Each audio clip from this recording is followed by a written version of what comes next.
One of the city's top police officers is making her mark on the country's running scene. Inspector Mel Aitken has just won the New Zealand Masters Cross Country Championships, and she joins us now to talk about her success in the sport. Good evening. Good evening, how are you? Good, thanks. So tell us about the Masters and the titles you've won. So start of August I won the New Zealand Masters Cross Country Champs, which were based in Christchurch, so running against the country's top female runners. And I took out the title, so I was pretty happy.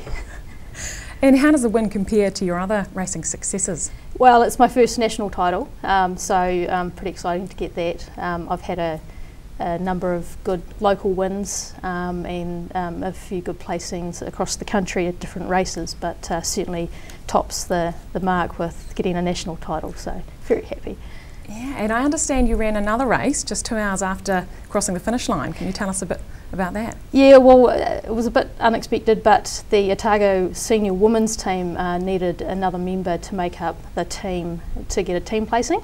So I had a couple of hours in between the first race and the second, so I went and ran the second. And while I didn't win it, I actually came 6th in the country for that. So and I beat the other younger woman in the Otago team. So kind of happy. And so explain to us, what's your training schedule like?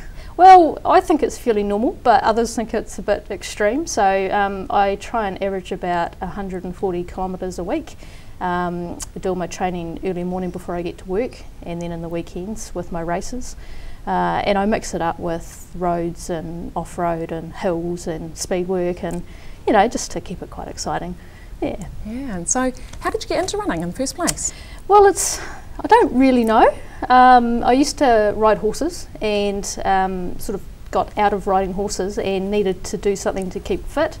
So about 3 years ago I thought I'd give running a shot, entered one competition and did all right in the competition, so I sort of got a bit of the bug for it when you do quite well, and it sort of just snowballed from there. And what's the next race on your horizons? So I've got a few local races. The next national race is in Tauranga on the 5th of September, and that's the New Zealand Road Champs.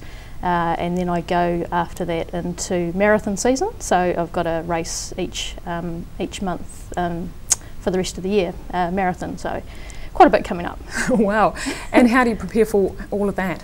Well, I really just keep my training very similar each week, so I make sure I do the distances, mix it up with the speed work and the hill work, and and it just seems to be paying off. And tell us, where's your favourite running spot here in Dunedin? You said you mix it up a bit, but what's the... well, I'm a local, I live down the harbour, so the cycle track is certainly a favourite spot. I run it every day, but we've got some stunning places in the city to run, and up the Pineapple track, and so I've got a number of different places, but around the harbour you really can't go past that. It's pretty beautiful, so yeah. And what's your ultimate running goal here? Well, I think sort of the sky's the limit. I think to be able to represent New Zealand one day would be awesome. I may be a bit ambitious to think that, but wearing a black singlet would be pretty cool, so who knows. And finally, any advice for novice runners out there? Well, yeah, look, I think you're never too old to start. So I started when I was 35, and some of the top females are actually a lot older than me. So if you've got a goal and you want to do it, just go for it. Don't let your age stop you, and fulfill your dreams. So. And yeah, but that's all for tonight. So thanks very much for coming in. Thank you.